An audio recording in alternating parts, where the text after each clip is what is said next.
If you drive around Mobile, odds are you've seen them. Police, fire rescue, city vehicles on the job. But maybe you've also seen employees making a quick stop at the gym with their city cars or driving them from the office to their home.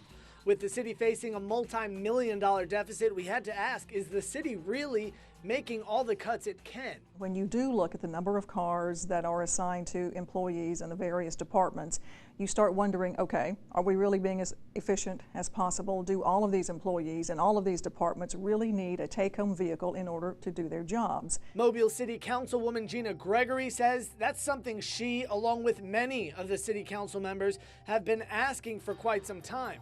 In total, we counted 582 documented take-home cars. Turns out at least 19 of those vehicles are driven out of Mobile County. We hear from people all the time asking us why they see city cars going to grocery stores or taking kids to work and that sort of thing, questioning how efficient really is the city being.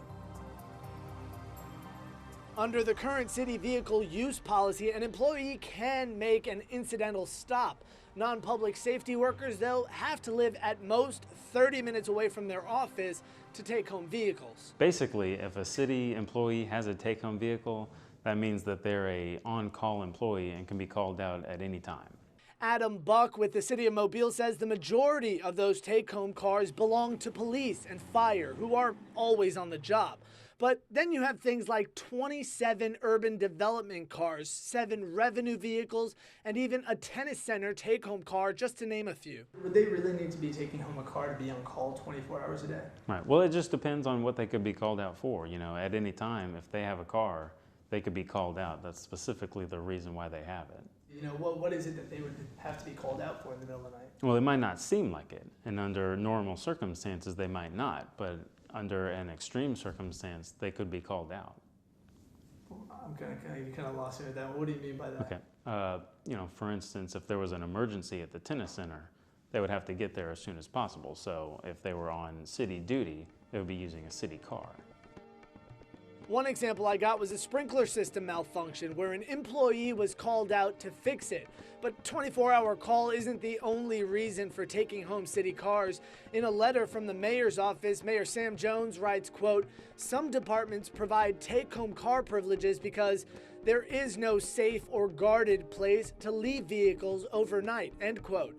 Some taxpayers say cutting back take-home cars is a good way to tighten that budget belt. Everybody's hurting right now. I mean, every little bit counts. You got to cut corners places. When they're done at the end of the day, I think the car ought to be parked because it's taxpayers' money going in the gas tank to and from home. Now, city leaders tell me employees don't just go to regular gas stations like you and I to fill up.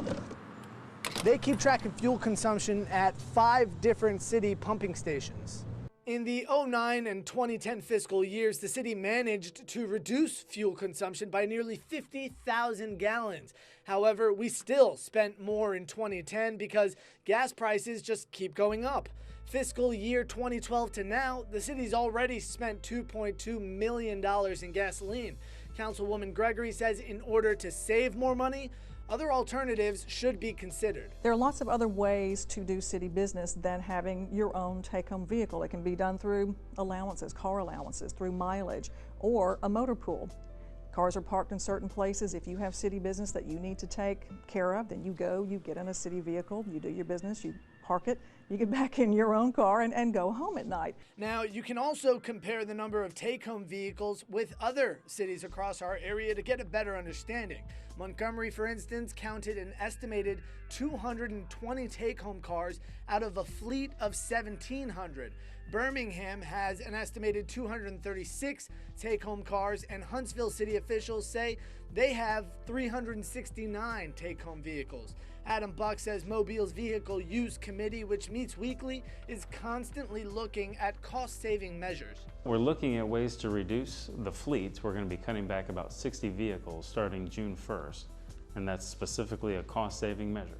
Other changes include assigning overnight parking areas for city vehicles and eliminating incidental stops. Local legislators say implementing small changes will only help the city in the future. Everything matters. You might say parking these cars is just a drop in the bucket, but look at all the drops in the bucket that we need to make up for.